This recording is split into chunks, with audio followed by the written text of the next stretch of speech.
A leaked audio was heard in Europe of American politicians calling European nations grifters and freeloaders, as they say back in the US. Yes. All of a sudden, certain politicians in Europe have decided to look in the mirror, wake Mm. up, and smell the coffee. Mm. It's also something to say in the Yeah. US, Yeah. to smell the coffee. Yeah, I like that one. But so far, how these people have reacted, as usual, is rhetoric rather than pulling the socks up, as Mm. British would say. So the Secretary General has stated that the European nations need to step up its contributions for global security. This with Poland having only 2 weeks of ammunition for a fight on the front line, or the UK with a month's worth. And this call from Secretary General Rutte has been said before in his first term as President of the United States. So with few exceptions, it looks like the European nations have slipped back into their old ways. Trying to justify NATO and make it more relevant, Mr. Rutte tried to do a Starmer and threatened Putin that if he tried to invade Poland, he would suffer the whole wrath of NATO, which at the moment looks to be nothing more than a damp rag, to be quite honest. Well, yeah.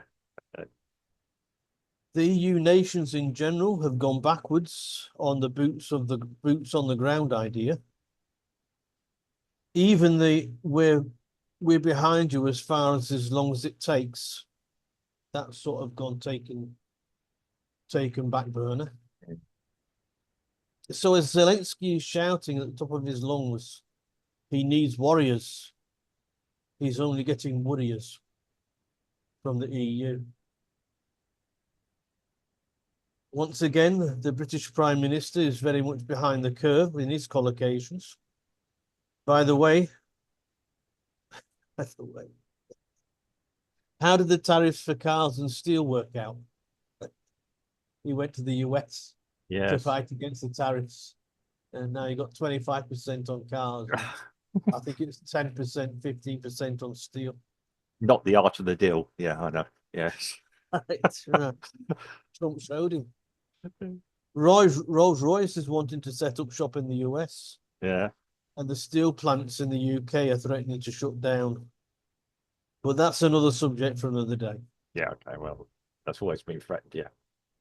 A recent article from many different sources said that the EU top dogs in Brussels have advised EU citizens to buy 72-hour emergency kits, Mm. food, emergency lanterns, even shortwave radios, because of possible foreign attacks. Mm. I wonder who they were thinking of and the basis of their thoughts. You see, the only country working on expansionism are the Germanic countries within the EU. And the rogues on the world stage, like Klaus Schwab, is German, and George Soros, a guy who as a child used to give information to the Nazis about Jewish people in his town. Both wanting to mold the world into their vision, expansionist, with a one world government, something Germany tried to do 80 years or so ago, but failed. Nowadays, it seems they are succeeding without a shot being fired so far. If I'm succeeding. Okay. Yeah. Um, right. Okay. Okay. Well, okay. This leak thing and all that. Anyone that's had woken up and smelt the coffee, such as yourself and me. Yeah. And I've just been out and bought some Brazilian coffee, which has gone up in price, by the way. Yeah, is not shocked by the communicate or any discussion or chatter in the US. Any of us that have been talking to people from the US, and I'm not saying, oh, yeah, I'm not contact with high level people, obviously, but will know what the Americans' opinion of us Europeans is now.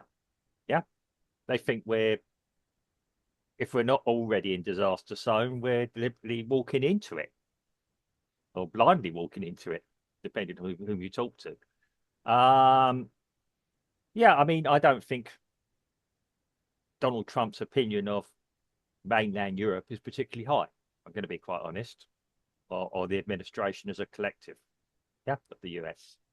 I'm going to leave the UK separate from this at the moment because, yeah, I think it's rather interesting. Yeah. Yeah. I mean,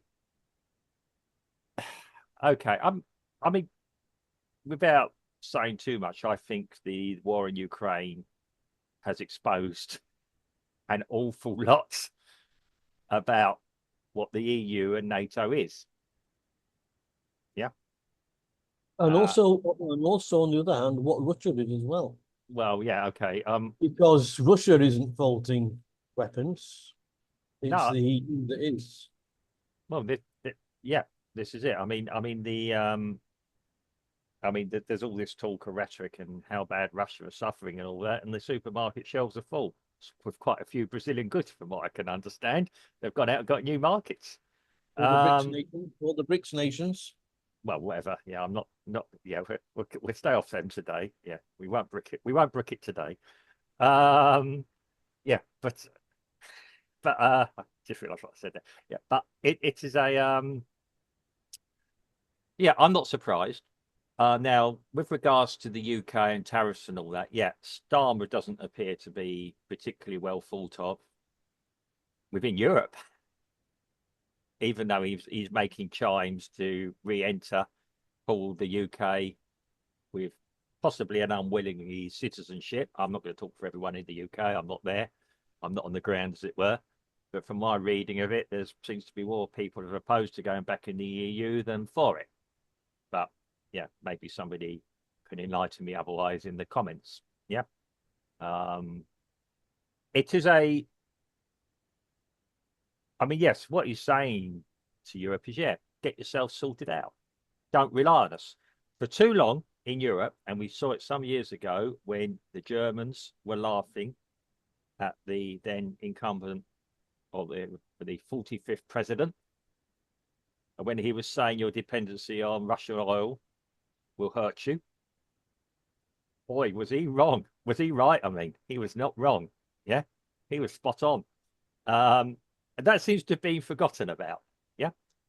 And there were other things he laughed about. He got laughed at, yeah, in the European Union and things like this. And yeah, he's a businessman.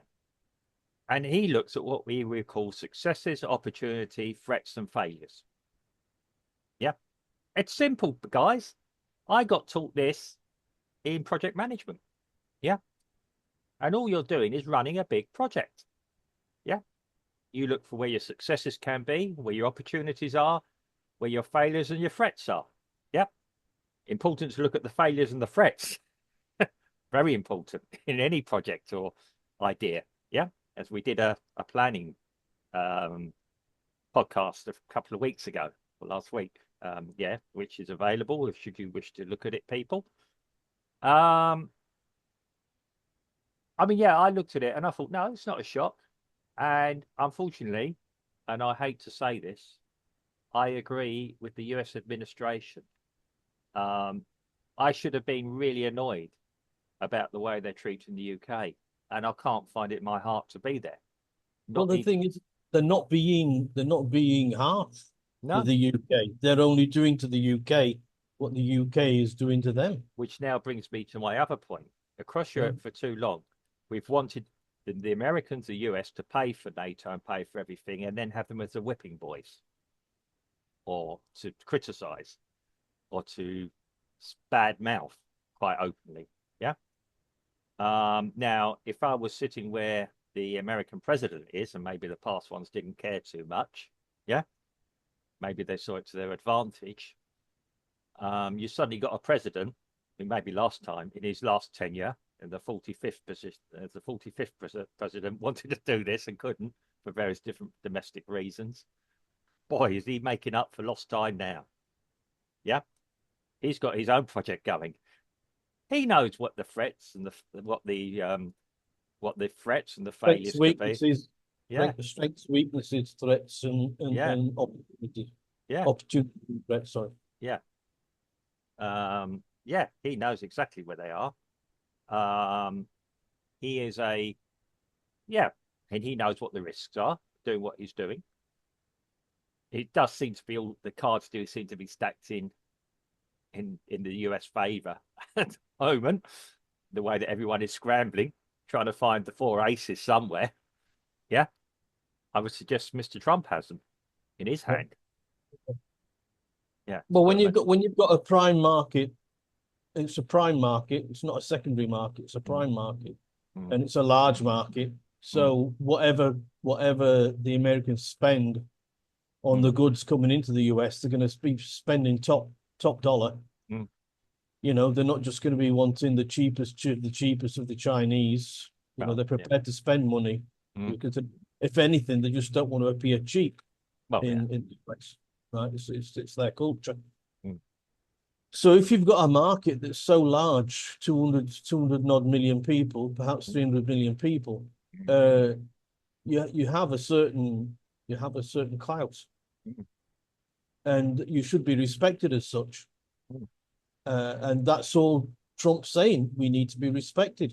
And Well, I can imagine people watching this thinking, you know, you should be on England's side. You're English, you're British. Look, I'm sitting a very long way away from the mm, UK, mm, and I just say how I see it is, how it's playing out. mm. It's like sitting on the sidelines watching a tennis match, watching the ball going backwards and forwards. If I was Yeah, sat on one side behind the tennis player, mm, I'd only see the ball when it comes across to him, and I wouldn't see the whole game. And where we are at the yeah. moment here in Brazil, Is it? we can see the whole game being played out. I I tell you what, I see it was watching a football game, and I've got my team I support. Okay, in this case, the UK playing against another team, and I'm sitting on the side, looking down, and I can see the other team are playing much better. I've still got a heart and soul for my own team, and I'm screaming at them, "Do this, do that, pass it, yeah, get across, yeah, run, yeah." Right. And okay, I'm not saying armchair doing it, but yeah, And they don't, and they don't, no, do they, Mark? yeah, and that's it, and it gets more Why they're losing frustrating. so much. Yeah, it gets more frustrating. Yeah, it's a bit like watching Brazil the other night. It's not even my team, but yeah, well, it is. But yeah, um, yeah, Argentina beat Brazil. If anyone's references there, not just beat them, beat them quite considerably. Yeah, obviously. Um, Gave them a spanking. well, just proved that Brazil might be not the golden team they sometimes wish they were in the past.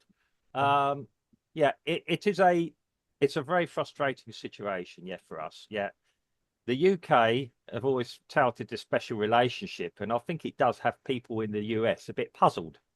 What special relationship? Yeah, I mean, you talk to anyone in the US, do you think there's a special relationship? And they don't know exactly what we're talking about.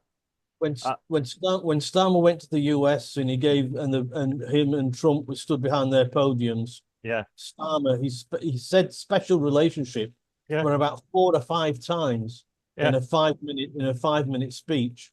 mm, And so if he was trying to hammer anything home, yeah. it's he expects that the US and the UK have a special relationship, even though they don't really. Well, the thing is, at the moment, under the Trump administration, that there's despite what people say, that it is very unlikely there's going to be another major war started under a Trump administration. So that's not even the UK's in the UK's rhetoric now. We're going to stand shoulder to shoulder with the US against this. It's not going to happen for 4 years at least. No new wars. Um, So in that case, the EU leaders wanting people to buy these emergency kits, these 72-hour emergency kits with shortwave radio and dried foods and lanterns. yeah. It's all for naught. Perhaps one of them has got a company that sells these emergency kits. I know they sell them in the US. Well, yeah, okay, yeah, yeah. You get other things. You get prepper kits, whatever you want to call them. Yeah. That's right. Yeah. So um. they might have somebody might have just, got a what's it called? A commission Yeah. a commission link on a website, where you Yeah. can buy these things Well, all and they made in sell them. majority are probably made in China anyway. Um, yeah. Yeah. I mean, I did have radio. I've had radios in the past, but then you've got to have a supply of batteries. The best ones would be the wind up Yeah. radios, if you can still get them. I don't know. Mm. I remember the guy who rented them, but yeah. Well, it just shows you as I always say, we're very vulnerable with all the technology we have. So when Star was talking about AI, but when the power goes off, AI ain't going to be any good to you. Yeah. So what happened to Heathrow?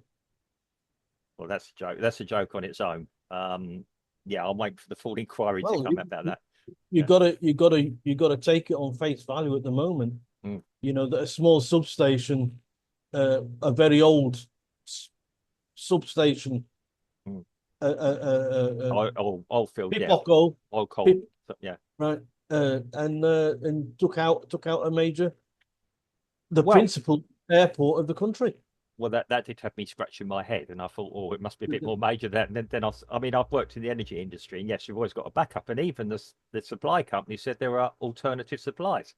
I saw something. I don't know if it's a spoof about apparently they found a Russian passport in the grounds. I think it's the latest thing. I think that's a spoof. I'm hoping that's a spoof and not somebody trying to set up something. It's like they found an Arabic passport Yeah, on the World Trade Center that yeah, somehow managed to survive in pristine condition on the pavement yeah, of one of the attackers. yeah. Oh, There okay. you go. Well, anyway, we'll get onto something else. But yeah, in short, to wrap up, get your look, European leaders. I'm speaking to you as a fellow European citizen. Don't rely on the Americas to be your friends anymore. Their present administration isn't going to be, not in that respect. I mean, they'll still talk to you if you start talking sensibly. Yeah. We know you don't like the 47th president of the US, either as the president or personally. Tough. This is businessman. So This now has it's got nothing time. to do. Yeah. Now it's time to put your big boy pants on. You And are remembering who you're talking to. well, Yeah. I'm sure they'll wear big boy, big girl pants. Yeah. They've still got nappies underneath them.